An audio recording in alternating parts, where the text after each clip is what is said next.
Күн сайын алаяқтықтың жаңа және күрделі түрлері: телефон, интернет, несие, тіпті WhatsApp алаяқтары пайда болуда. Әсіресе соңғысы жақында танымал болды, және ол ең сорақысы болып табылады. Мен Ақбота Қуанышбекқызы, бұл білуіңіз қажет айдары.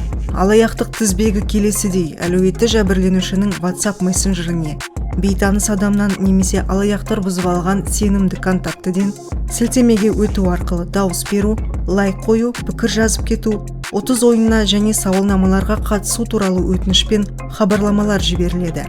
Осылайша бұл клик қаскөйлерге жәбірленушінің есептік жазбасына қол жеткізуге мүмкіндік береді. Демек, оның атынан барлық контактілеріне осыған ұқсас хабарламалар жіберіледі деген сөз.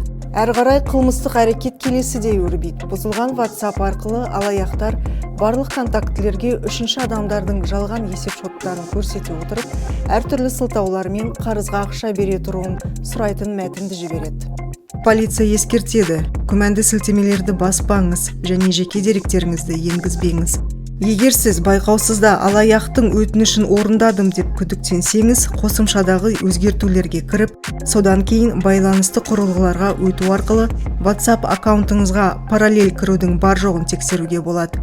Осы қойындыда сіз байланыстырмаған белгісіз құрылғы болса, бұл сеанстан дереу шығыңыз.